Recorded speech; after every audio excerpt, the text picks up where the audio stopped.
Assalamu alaikum wa rahmatullahi wa barakatuh. Today I wanted to talk about perception from the lens of, I guess, how other people affect us and I guess focus. I don't know how to describe it, but basically what the title says, not letting the eyes of others define us.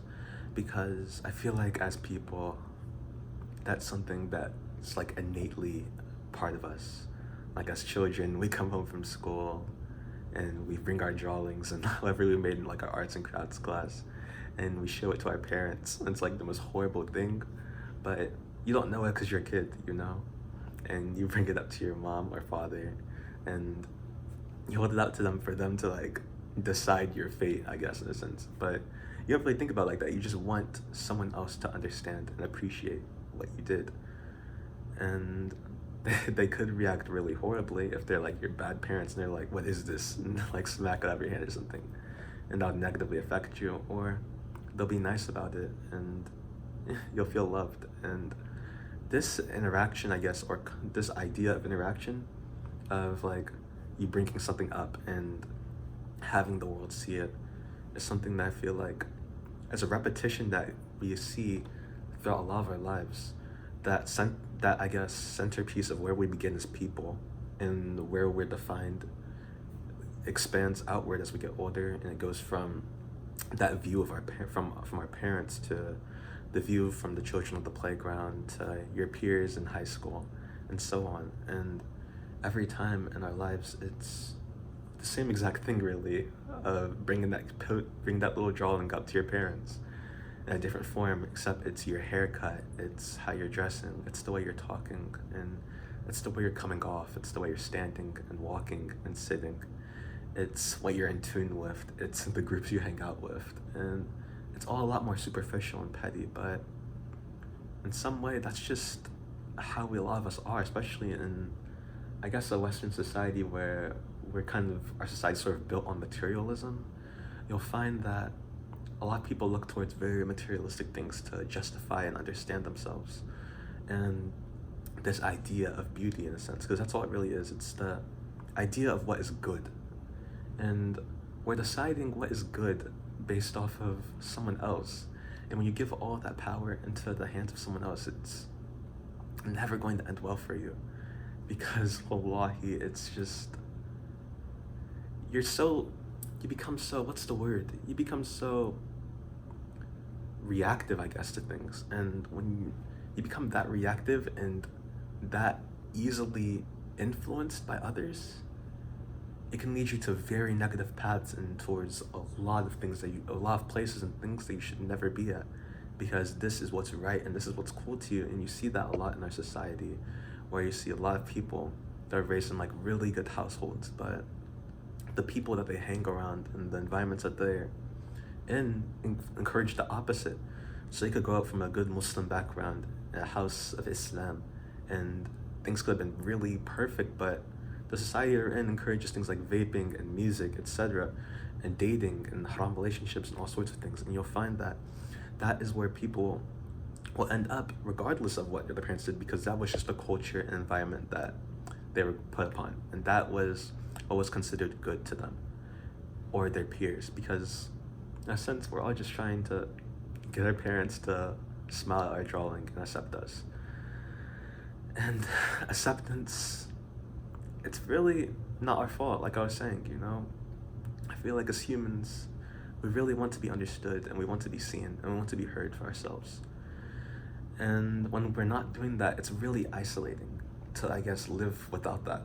To live without, I guess, someone to say like, hey, you're doing good, or see and accept you for who you are.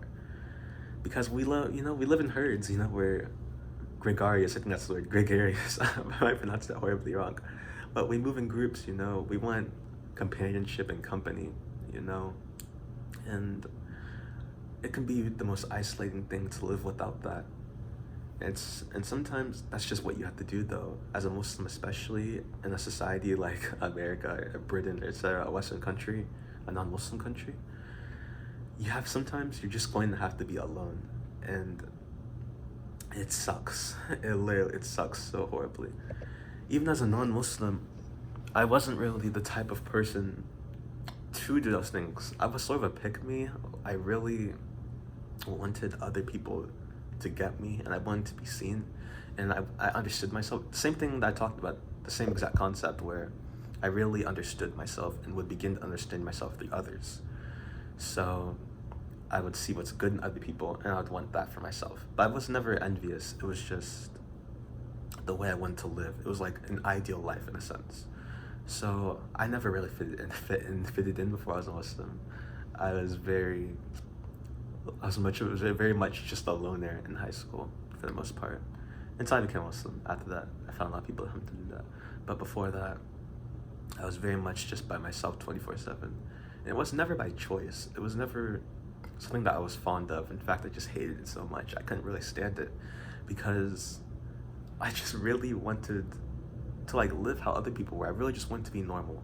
And it was something that I could never find at all. And when I could find it, it was temporary, you know? Because the place where normalcy started was outside of myself. So normalcy to me began with this person and this relationship with this person. So whenever that would end, whenever that connection would go away, and whenever that source of my, I guess, justification that I'm human went away, it was like spiraling back to square one, because for me, there was nothing to hold on to at that point. So I was just crashing and burning over and over again. And over time, I would get better at this, and after the first time especially, because it was so new to me then. And I begin to understand myself. That I was like, oh, like I'm really like building myself off of someone else, you know? So after I got past that the first time and like had learned to not like put people on such a pedestal, I'd moved on and met the person that taught me about Islam a year later from that. And this person was so like, mashallah, it was so shocking to me to like meet somebody that was like that, because I wasn't a religious person if I was a Muslim.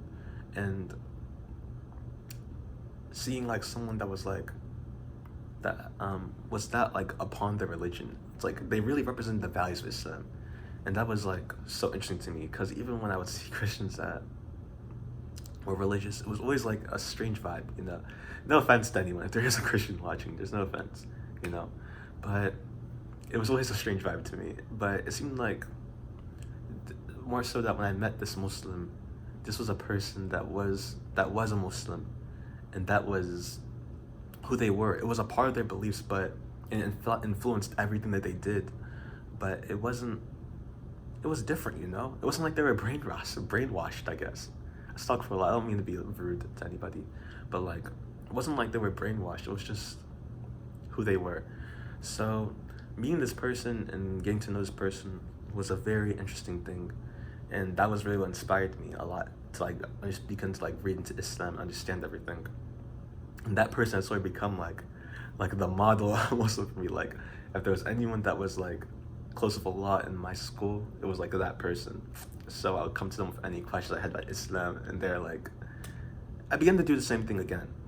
So I became a Muslim, and alhamdulillah, I began to like do better with everything that I was struggling with before. I began to not care about like the perception of myself that much. I began to sort of come into my own. But at the same time as I did that, this person started getting raised up as because like, mashallah, it's just wow, you know? So eventually, me and this person like got into like a really bad situation. And this person said some things to me that were really got to me, I guess, because I put so much emphasis on that person again as a Muslim, that when the time came and they said that, it was like, if this person, if someone like that can think that of me, then they must be right. Like if someone that was that kind, that was that close with Allah, someone that was that religious, someone that was so much better than me, I guess, in a sense, that like the model of normalcy, if that person could say that and think that of me, then maybe they were onto something, you know? So that really like messed me up in general, and I really believed it. I really believed it for a long time. So I just believed that I was really just a horrible person that was never going to get anywhere. And that went on for a very long time, and something that I still feel, to be honest. It was like a seed was planted in my mind that, there's just, you're a lost cause. There's nothing coming for you, and you are just going to die alone and ashamed as you are. And that is not a good mindset to carry at all, obviously. So I was really messed up for a long time, and I had to understand that what people say about you and the conclusions that they come about in regards to you, don't immediately decide who you are as a person. And when you have to understand yourself, you have to know yourself before you have to understand your name and know yourself before you can know others and grasp on others fully and truly be yourself. And you have to trust that not everyone's going to see you for who you are, and that's fine. Sometimes it's just going to be you and Allah, and that might just be how things are for a long time. And even if they are that way, Allahu Akbar. Allah is greater, and if the Most High thinks well of you and the Most High is pleased with you, then nothing else really matters. And you're good.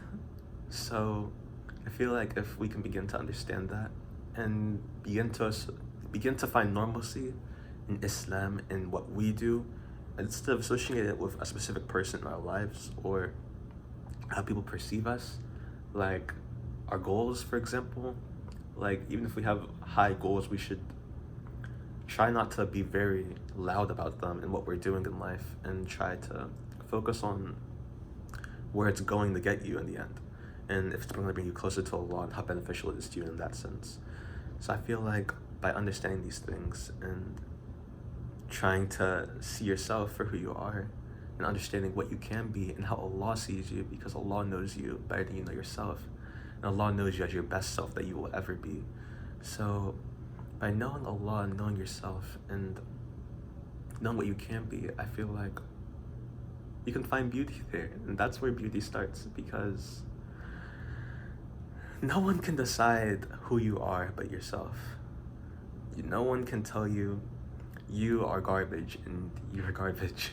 And beauty, normalcy, and all good things are from Allah, and you can find them in Allah's creations, namely you and the world and His blessings that you see in your everyday life. So I feel like that's what I really wanted to talk about today, because yesterday I had been in a situation that really reminded me that, wow, I never really got over that thing, and I was still believing in the back of my head that thought. So I just wanted to say, I guess for myself and for anyone who needed to hear it, that, there's beauty in who you are, and yeah, I think that's enough. If we can find beauty in ourselves, if we can find peace within ourselves and Allah, then that is enough. And we need to stop focusing on what others see, how others see us, and how other people understand us. That isn't to say that we should avoid any criticism and any actual flaws that we may have, but we should understand what we're doing right as well. Don't have some mercy upon yourself. That's what I want to talk about in my next video, inshallah. Have some mercy upon yourself and understand what you're doing right and what you can do better. And yeah, that's everything. So may Allah grant us beauty, may Allah grant us peace, and may Allah grant us all the best. I mean, so I'll see y'all inshallah, and that's what I want to talk about today. Do not focus on what other people think about you. If you are being more religious than other people and you're finding that it distances you from your peers because they're engaging in haram activities, then so be it.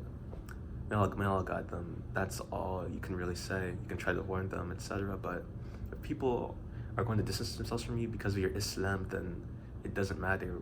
It doesn't matter. Those people weren't for you. Inshallah, we'll all find what we should be in the end. And that's by Allah. So thank you for watching if you made it this far, and have a blessed day, inshallah.